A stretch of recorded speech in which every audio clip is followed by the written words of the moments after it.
guys may have questions. Huh? All right. Quickly, couple things. So I did open up. Go ahead, Davian. I was just wondering. So the question for yesterday, the live petition. I'm sorry, No, no, live. no, no, no. That was a mistake. Sorry, Okay. sorry, sorry. Yeah, you didn't have one for yesterday. I forgot to turn it off. Oh, Um, okay. Yeah, 'cause I seen a video recording and I just went off of that and I probably like answered it. I wasn't sure. no, that was no. I didn't do a video recording for yesterday. Maybe that was an old one that was up there. Yeah, I think it was an old one. Yeah, I'm so sorry. No, it was so I panicked because, and it wouldn't even let me take it off. I tried to um unshare it, but somebody had already posted in it, so I couldn't even unshare it. So that was my fault. I'm so sorry to confuse you guys. Um, so thanks for bringing that up. So the next thing is remember, guys, short week. We are out of here on Thursday at 10 p.m. sharp. I wanted to reiterate that because Thursday does not go to 11:59 like the rest of the days. Not even for me. So I can't listen. They kicked me out too. Only thing I can do is grade. So um 9:59 for all of us on Thursday. Class is over. All of your assignments from week 3 and 4, with the exception of Thursday's assignment, must be turned in by tomorrow night at midnight. All the assignments for Wednesday and week 3, excuse me, and week 4 are open with the exception, obviously, of week 3's discussion posts and the live sessions, but everything else is open. Now, what I did tell people is if for any reason you did your mock interview or you did your resume, but you just did not turn in that first assignment that showed that you scheduled it, I'll give you credit for the scheduling as long as you did it, right?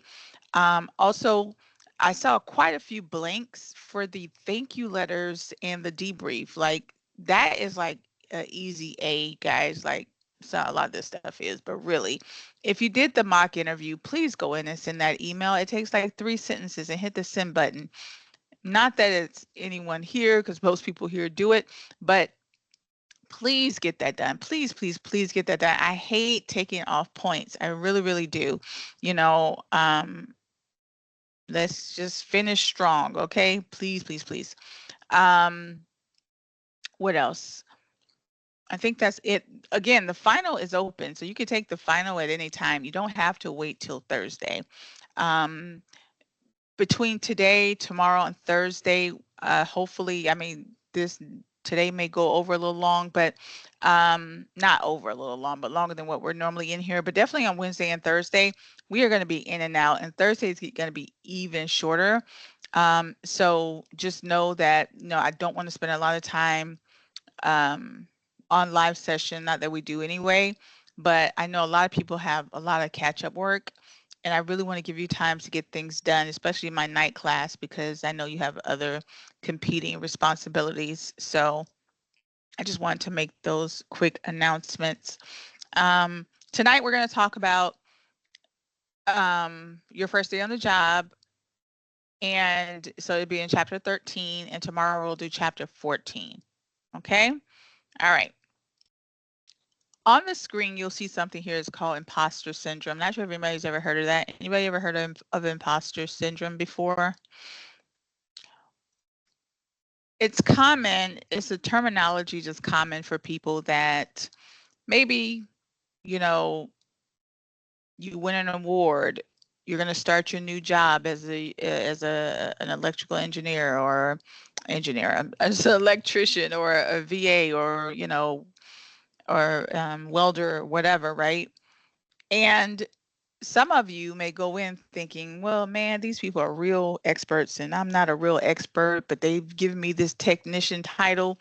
You know, they don't know. I barely know what I'm doing. I have very little confidence, and you'll start to question yourself. You'll see that a lot with people that win awards and people that are celebrities or people, that are, sports stars or whatever. A lot of times they feel like, why me? Do I really deserve this? Should I really be here? And we call that imposter syndrome because we think that everybody else around us is smarter than we are. Um, And what I want to say to that is like, don't shortchange yourself. Listen, when you start that new job, you're at where you're supposed to be. It's very different starting a service job that many of us started out at, myself included, than starting a career. Because with a career, then you're naturally assuming like, okay, my instructor had 30 years in the game. I'm going to go start working with these people. They got 30, 20 years in the game, and here I am, fresh off the street. But at the end of the day, you're there, right? If you weren't qualified to be there, you wouldn't be there. So don't go in thinking that everybody's better than you, everybody's smarter than you, like you're at where you're supposed to be, or you wouldn't be there. Obviously you have growing to do, like who doesn't? Um, a lot of times, you might see an older person and you may say, an older person, you may hear them say, oh, I have a lot of years in the game, or, trust me, or, I know what I'm talking about. Cause how sometimes, people that have been doing things for a lot longer, they talk with the confidence, like they know it all. Well, and I just want to challenge you to reframe that thinking a little bit. A lot of times what they're really saying is they've been around long enough to make enough mistakes to where they know what not to do, right? And sometimes knowing what to do is just knowing what not to do. So don't be shy. I know you're going to be really nervous, on your first day, like everybody would be, but everybody starts somewhere, and everybody that's in your profession started where you are, right? So we know day one is going to be overwhelming, it's going to be exciting, and you're going to have to prepare for a lot of different things. One of the things that you're going to have to do, obviously, is a lot of paperwork. Now, for some of you that this is your first career and maybe this is your first, let's say, corporate job, a lot of times we think about corporate like, suit and tie type people. But if you're working in a trade, you're in a profession now. So it's corporate, right? Somebody owns your company and it's probably some corporation. So you're in corporate America now, my friends, whether you believe it or, realize it or not, whether you go work for um, anybody, I'm trying to think of, back in my day, I hate to keep saying this, it seems really odd saying it now, but were you guys around when Sears used to have, does Sears still have their like uh section where they do like um electrical and car and all that kind of stuff? Does Sears still have that? Do you guys, any of you guys know? But Sears used to be a huge, huge vendor of, you can go get your car fixed. They sold appliances. They do, Jim. Okay, thank you. I haven't seen a Sears or been to a Sears in many, many years. But that was big. They would install things, your air conditioner, your definitely your you can buy a lot of different things from Sears. I can't remember think of everything. And so, that's a huge corporation, right? So if you were to go work for somebody like that, like you're definitely in corporate America, you understand? So just know that when you're in a corporate environment, there is going to be a lot of formality there. And one of the formal things that you'll be doing is all this onboarding paperwork. So make sure that when you come on your first day, if you have kids, spouse, make sure you have their information. A lot of times they'll let you take that stuff home and come back with it. But the more you have, the more you're ready to go on that first day. I would say do it because HR, most, especially if you're going to go to a larger company, HR is a very busy, busy, busy institution. Like and I'm calling them an institution on purpose because they are a machine within a machine. And some of those HR departments are very difficult to get a hold of. Typically they're doing training, onboarding, or offboarding.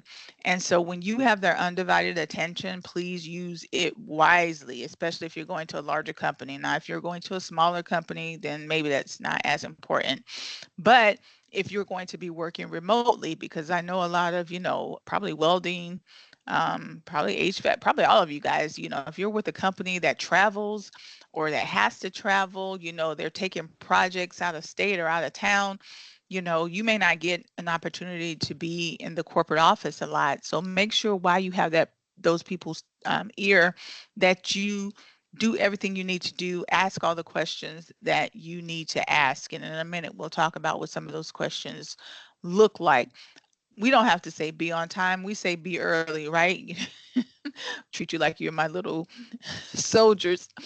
Be early, don't be on time. I always say be ready to go. You guys know that, right? That's the best and first impression for your teammates, for your boss, for the company, to let them know that you are ready to go. The last thing you want to be is late and confused and have an excuse on the first day. Like, because remember, people are going to remember that. First impression is a lasting impression. And you don't want, I don't know why some people take on the mindset that, oh, I'm new, so I can fumble, I can do this, I could be late, I can use that as an excuse. Like, don't be that person, because in their mind, how people meet you, how they come to know you, is what they're going to remember about you. You don't want to be that person, oh, that was the one that was late, or that was the one that did this. I still can recall um starting an orientation at one company, and this person was very, very late. And then the person was also flustered, and they had all these different conversations about their personal life. And, without fail, that person had a difficult time. They actually ended up getting fired, not for that, but it set a precedent in my summation, because how you start sometimes is how you finish. You just don't want to come across that way. You don't want to come across as somebody that has to make a lot of excuses because you're not prepared. You know, Sometimes you're not prepared, you're just not prepared. And no matter what excuse you make, people are going to read right through that. And you just don't want that when you're starting your career. Trust me, most of you won't be working remotely, but there could be an opportunity for you to have to do some onboarding remotely, for obvious reasons, especially once again, if you're working off-site. So just be prepared for that. Ask those questions. Definitely, if their corporate office is in one location and you're going to be working in another one, if this is your first day, make sure you ask, like, hey, am I going to the corporate office? Am I going to be filling out paperwork?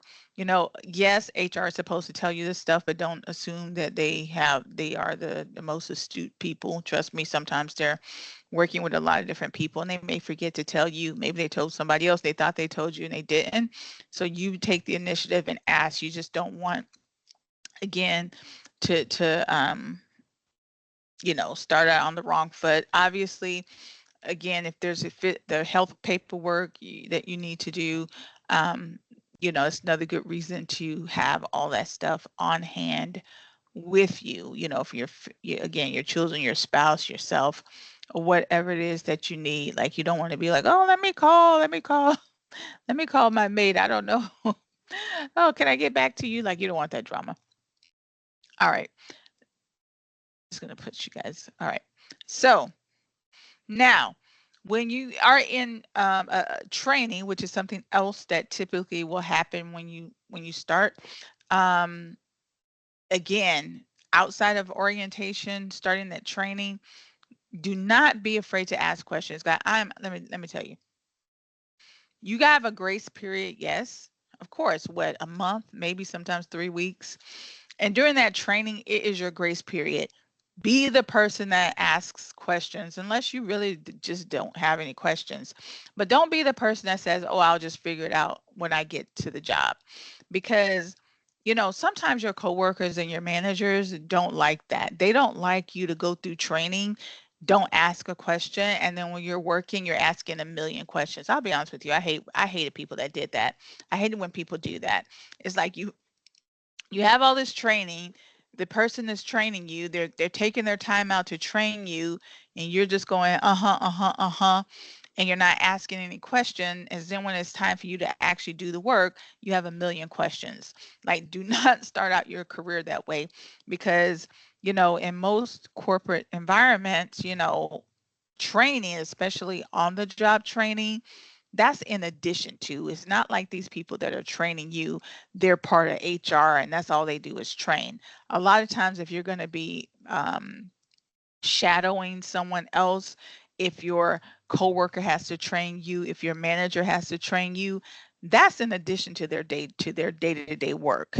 So do not lose that opportunity to ask as many questions as possible because you just didn't want to be that person that asked a lot of questions.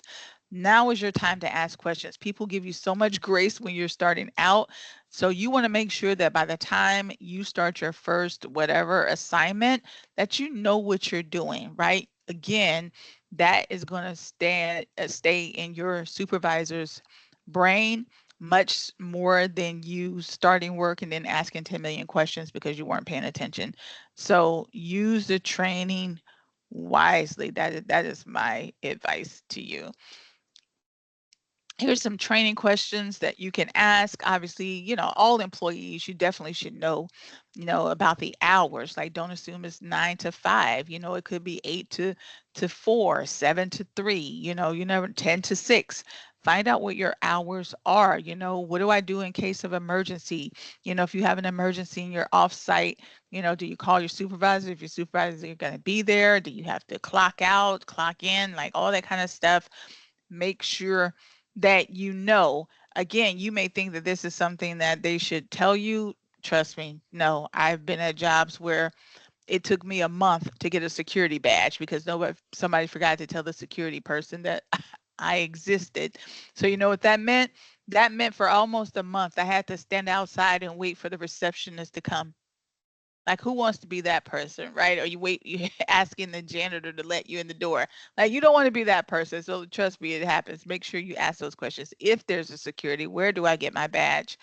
Let that be the first thing that you do. Hopefully they don't, you don't work in any of those types of companies where you have to deal with that drama, but there you go.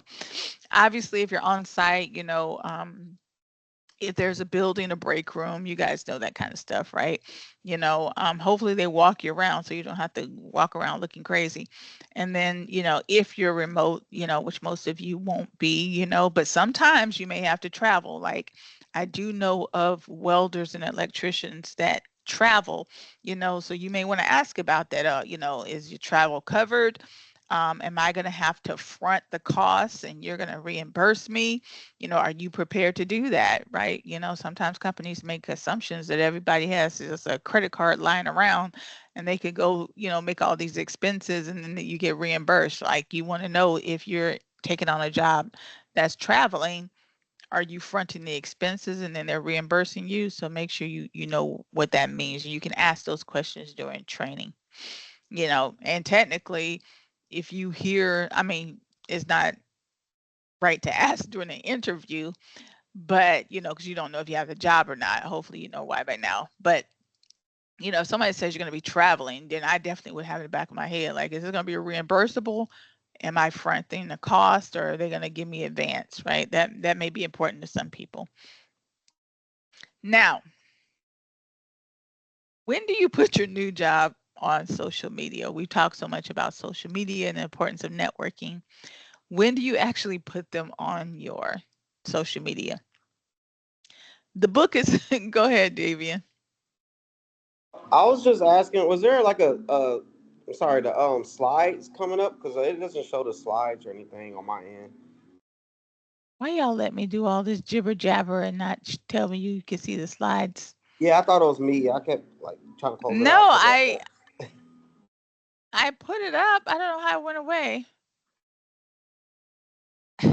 I'm just it's thank you, okay. It's one of David. them See, days. you're looking out for me. It's like you're the only one that cares. I don't know what's up with the rest of these people. Why y'all let me do all that talking? Y'all, I guess they were like, okay, if she talks fast enough, we can get out of here. In my defense, I was texting Anthony and saying, "Are we not supposed to see something?" You didn't want to embarrass me. Okay, Andrew, I appreciate that. You wanted to give it to me softly. Okay. No, embarrass me. Now I feel horrible. All right. Sorry about that.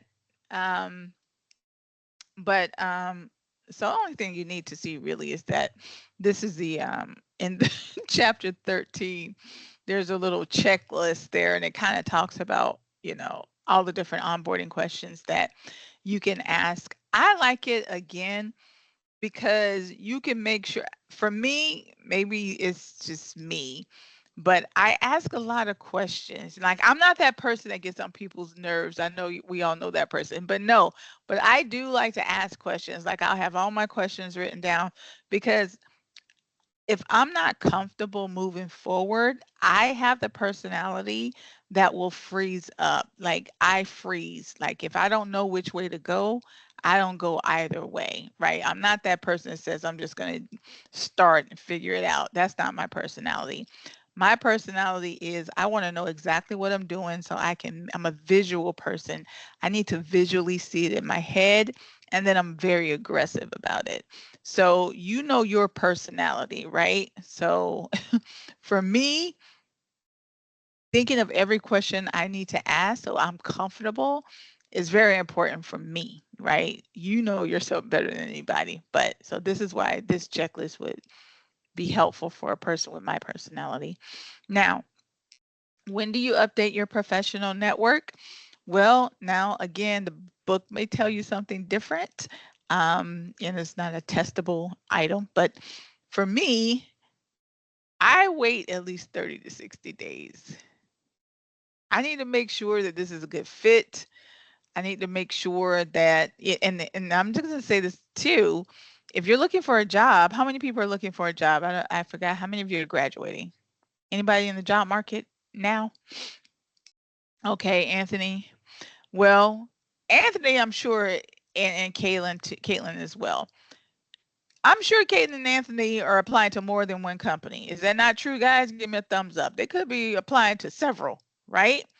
So let me tell you what tends to happen, and this has happened to me a couple of times, and some of my colleagues. You may accept one job, and maybe you really wanted that other job, but this job came through first, and so you accept it, right? And you get there and you realize, oh, this is not for me the first week, right? This ain't for you. Now you done posted it on social media. Oh, I'm working for ABC. ABC, that is my job. You all excited. And then you realize, this is horrible. By week 2, you ready to go. And then that other job calls you back and they're like, oh my God, I'm so sorry. We meant to get a hold of you, but our boss was out and her vacation was longer than we expected. We loved you and we really wanted to offer you the position. What would you do? How many people would stay at the current job? No judgment. How many people would leave and go to the other job? See what I'm saying? That's why I don't post the job. I don't post. Like if you know you're in the job market and you know that you've applied to a lot of companies and you know you've interviewed at more than one and one company's shown you some interest, but you gotta feed yourself, you gotta feed your family, and you accept a position and you may still have something lingering, or you may not even know if they're going to come back around, and they come back around by surprise and just so happens you hate this job you started, or like a lot of companies will do, not tell you you have to travel, not tell you you have to front the costs, not tell you that they put you on an assignment that's an hour away from from your house, like all kinds of stuff comes up, and you may decide, well, hey, this ain't for me. Hey, that 90-day rule applies both ways. Within the first 90 days, a company can say you're not a great fit. Within the first 90 days, you can say this company is not a good fit, and nobody judges you. That's a professional thing. When you work in a professional environment, even though nowadays, I'm be honest, most people don't even expect you to work at a job longer than 3 years. But definitely within those first 90 days, if I leave a company within 90 days, I don't even put them on my resume, because I didn't work there. That was just a trial, right? Once you get past that first 90 days and you truly work somewhere. Um, so don't feel shy. Now, you didn't hear from me, but you kind of did. But don't feel shy about leaving a company in the first 90 days if it's not for you. Now, I'm saying that because I don't want career services to get you a job. If you quit, they're gonna kill me. But I am saying to you that that is why I don't put it on my page. I have had companies, most times it's through my consulting work. Well, I'll go in, listen, if I don't like what I see, this ain't for me. I don't spend a lot of time. Like that's one thing about me, anybody that knows me knows Cynthia will leave a company and say, here's your keys. I've literally done that because I know exactly what I'm looking for. I have a career plan. I know how it's supposed to work. And especially if you told me one thing and I get there and there's something different, no, no, no, no, no, it's not for me. Right? Now, I do obviously make sure you got money in the bank, or you got a backup plan, or you got some other iron in the fire. You need to make decisions that are a best fit for you. But point being, I don't suggest celebrating a new job on a social platform until you give yourself 30 days, okay? Because another thing that's what's going to happen once you post onto a platform, and this is the downside of platforms, in my opinion, unless you make yourself private, which doesn't make sense on a platform, especially not a professional platform like LinkedIn. People are going to start connecting with you, or they're going to try to connect with you, or a lot of times your company will do a little search, and all your colleagues will find you, people you didn't know, and they're like, oh, there goes Sarah from the other department. She likes to connect with everybody, so they're going to be pinging you to be their link. And what does that look like? With 30 days, you're out of there. Now Sarah's still linked to you being nosy all on your LinkedIn page. That does happen, people. So be mindful of that. I had a CEO once where he wanted to link with everybody's LinkedIn, and he would monitor your LinkedIn. And I am very, how should I say, I'm really big on what's mine is mine. And my LinkedIn page is my page.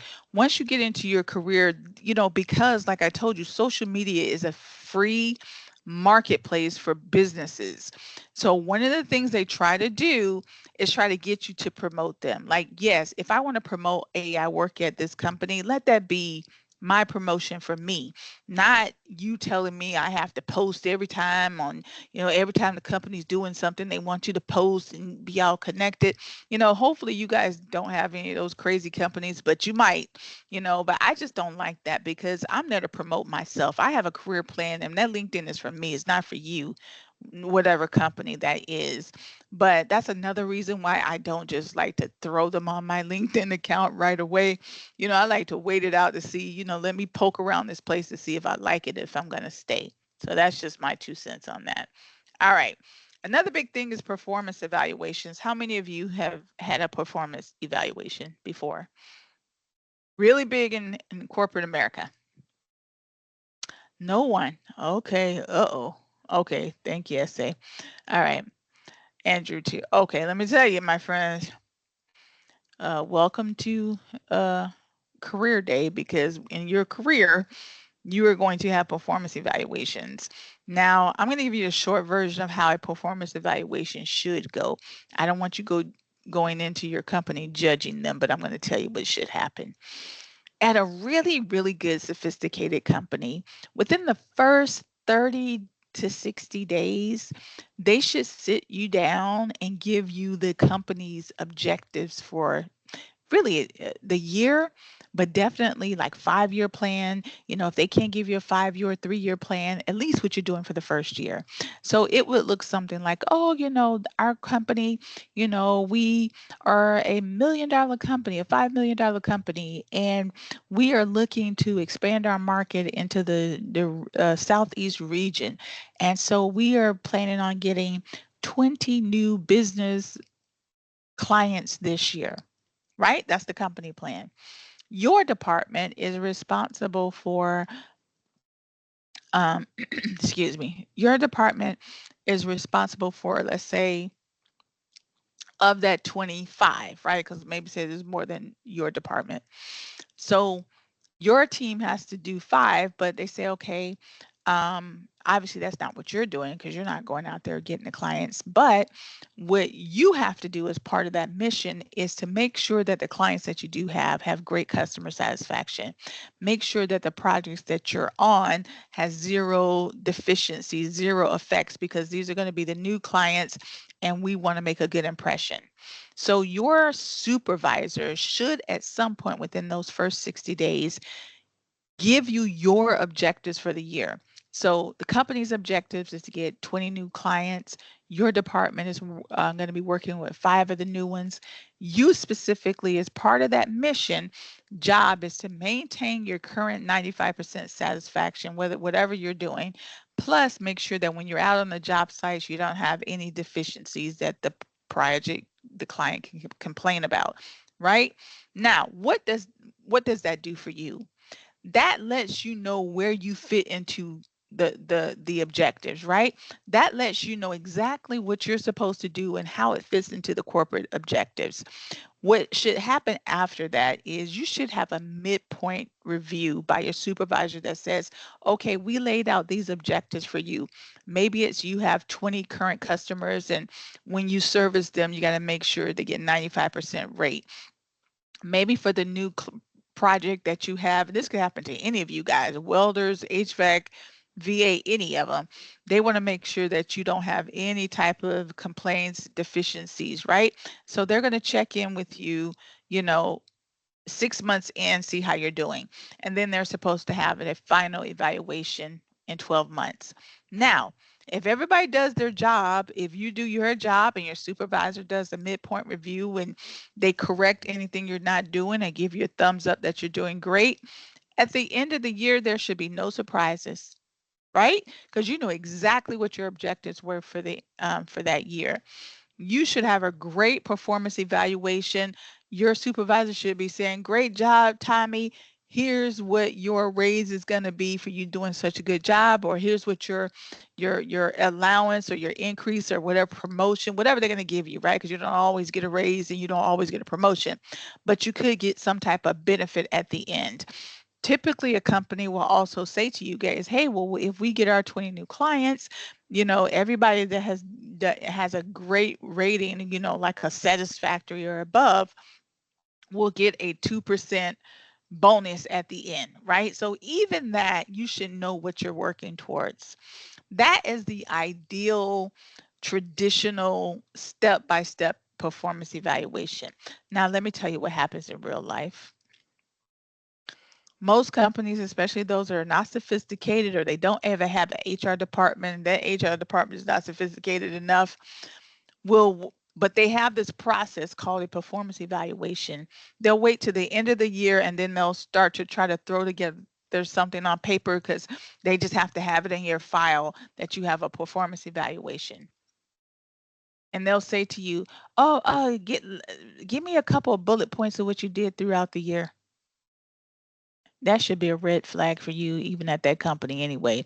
Now, maybe if they're a really small company and they just don't believe in that, maybe.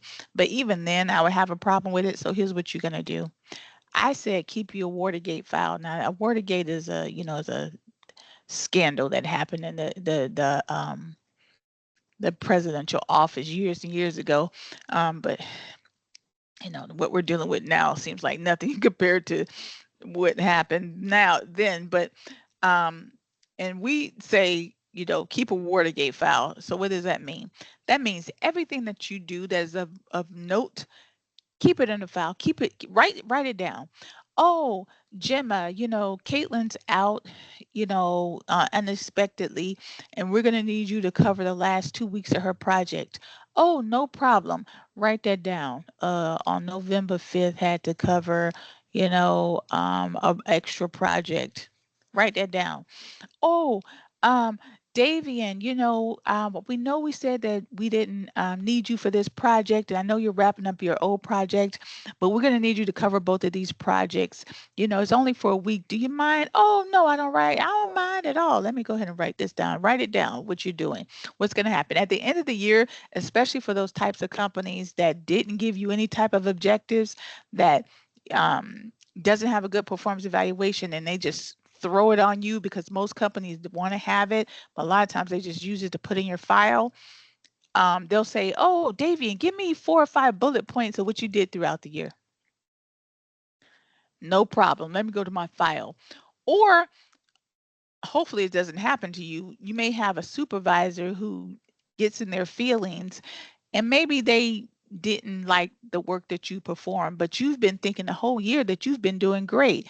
So you go to do a performance evaluation, and Mr. Tom over there is writing up things that he wasn't happy with you, as if this is some type of therapy session. You're like, "Wait a minute, Tom. Now, if you weren't happy with the way I was working, you should have told me." These things happen. And so Tom is writing you a subpar evaluation, but Tom's never told you he wasn't happy with the work you were doing. You don't want to be that person. Or let's say you were working with Tom and Tom leaves the job and here comes Mr. Smith, and Mr. Smith has only been your supervisor for 3 months and now he has to do your performance evaluation. And Mr. Smith has no idea who you are. These are all the reasons why you want to keep your own notes on the things that you do. Some When you do these evaluations, now there are a lot of industries that don't ask for these evaluations anymore, but I'm gonna tell you one that does. State, local, and federal government. They are, I guess they're the last of the great Mohicans. If you apply for these jobs, a lot of times they would say, "Can we see your last performance evaluation?" Your civilian, we call it civilian performance evaluation. They'll ask for it. They'll ask, what did you get on your last evaluation, right? And you'll have to say. And so that's one of the many reasons why you want to take charge of this evaluation system. If they have an evaluation system, don't leave matters into somebody else's hands, because this can affect your career path, right? That goes on the file. Let's say you're working on a great team, and like I said, Mr. whoever his name was, gave you a only a okay evaluation, and then he leaves, and now here comes this other group of people, and they don't really know you, and that can mess up the way people look at you, the way people view you. Um, who you are.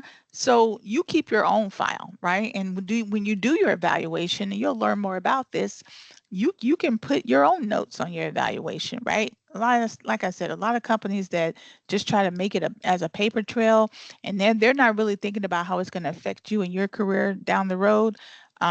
Will say, hey, just put something, down that we can sign off on.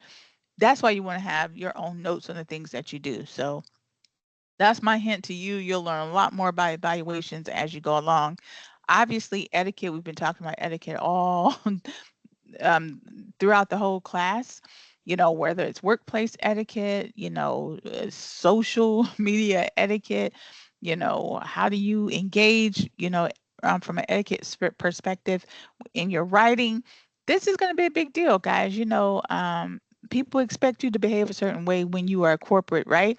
You expect your doctor or your lawyer or your teacher, myself, to behave a certain way. You see, I almost panicked when I was late for 3 minutes. I saw the clock ticking. Y'all should have seen my face, because I'm like, oh my God, I was so nervous because I don't want to be late. It's poor professionalism. Do we understand? So people are going to have these expectations of you. You're going to, and it's proper etiquette that once you become a professional, that you have to put on that hat.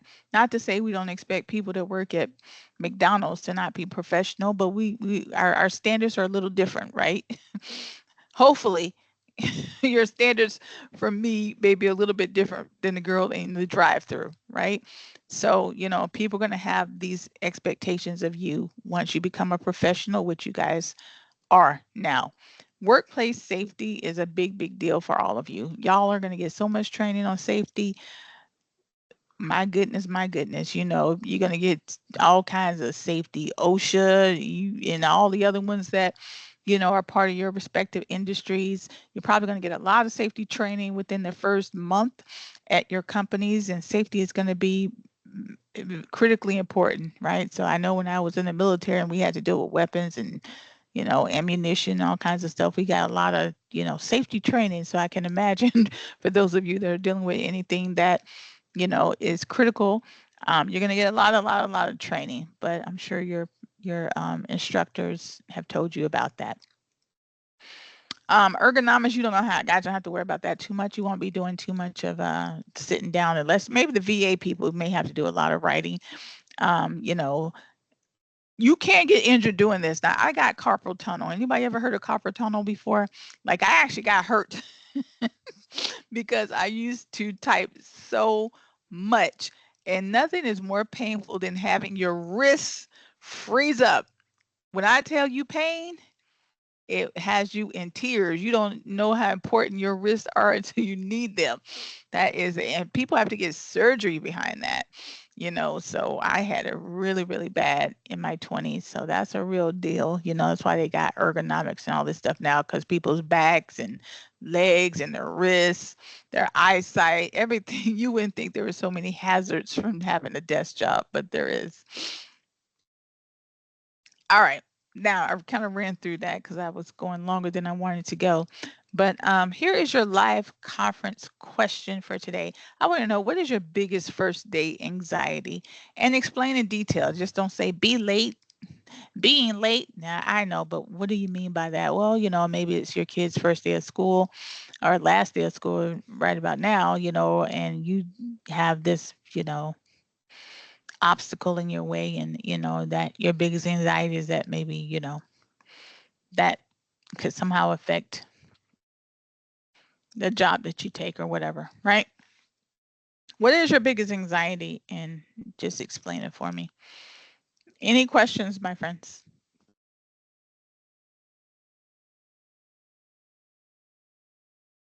All right, I'm going to go ahead and stop the recording.